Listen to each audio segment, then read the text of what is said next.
record-setting temperatures impacting at least 18 states. Prime conditions for wildfires out west.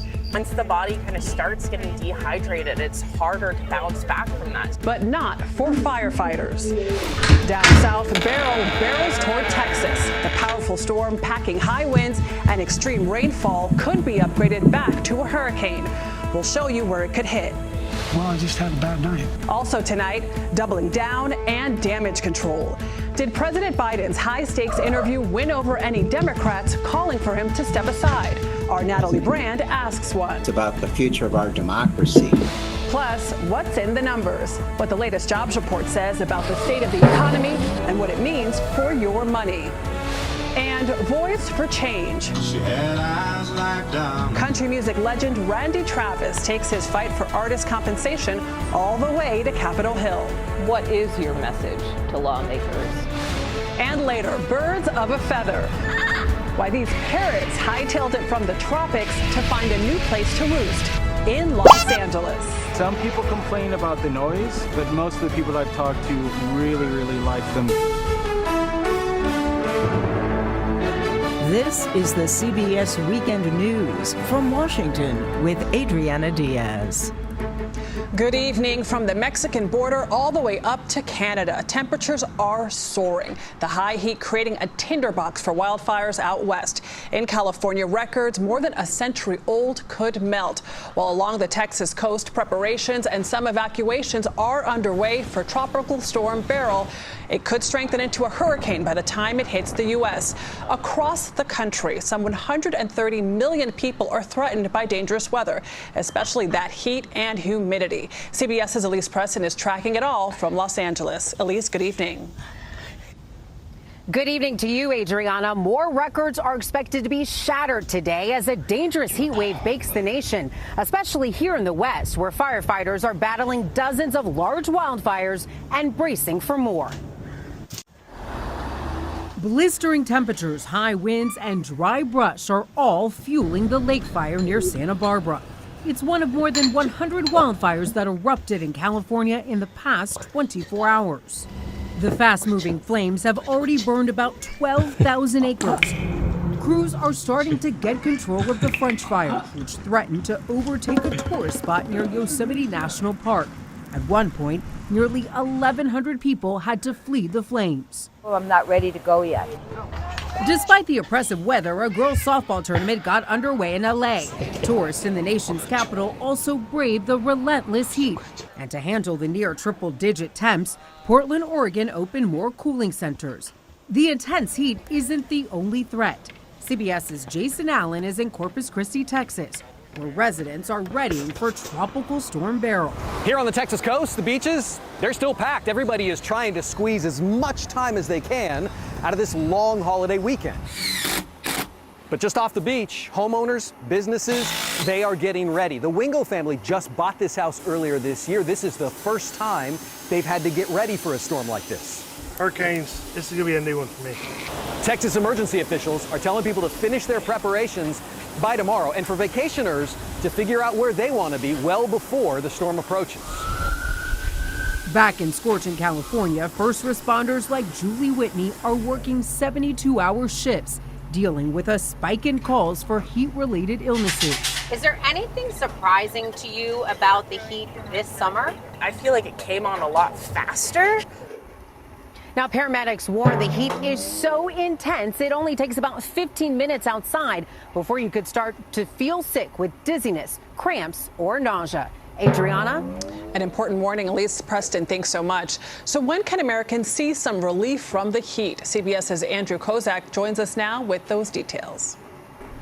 Good evening, Adriana. Once again, we are tracking excessive heat for both coasts. East Coast, upper 90s, areas like Philadelphia, D.C., down toward Raleigh. The good news, we are going to get a break headed into your Sunday. I wish I could say the same for the West Coast, where we have temperatures well into the upper 90s, low 100s, and that's, of course, including the desert Southwest.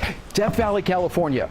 all-time high ever hit back in 1913, 134 degrees, likely to hit 129 to 130 on your Sunday. Palm Springs on Friday, by the way, hit an all-time high ever at 124.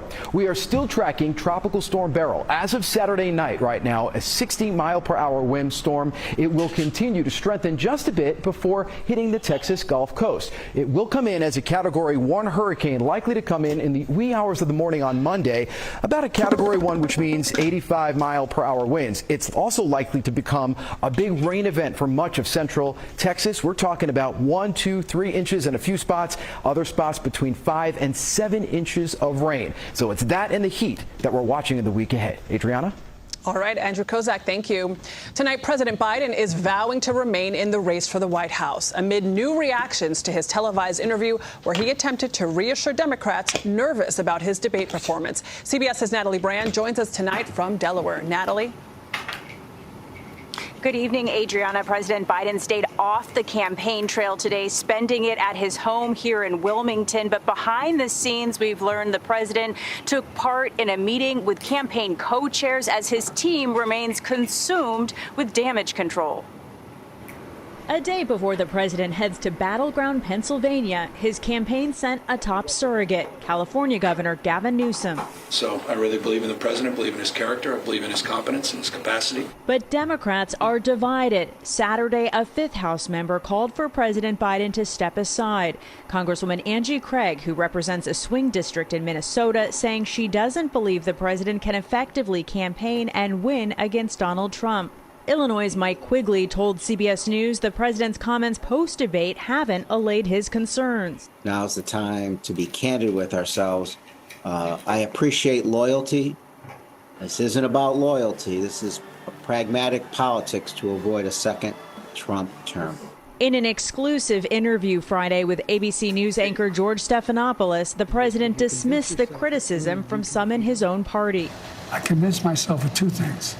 I'm the most qualified person to beat him, and I know how to get things done. If you can be convinced that you cannot defeat Donald Trump, will you stand down? It depends on what the world.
あと何回同じ服に袖通してよれたままの裾も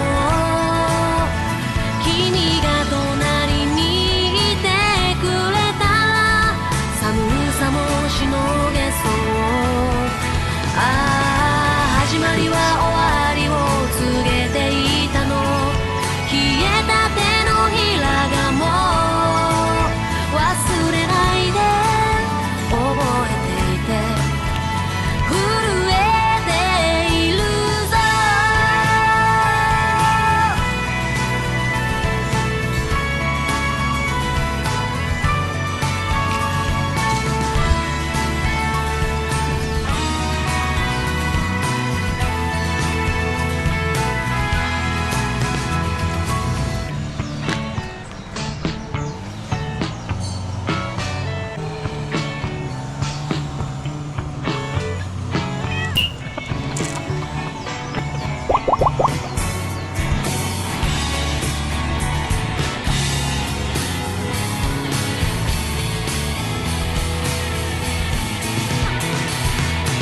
私の記憶は1日かかって君の記憶はなくなる。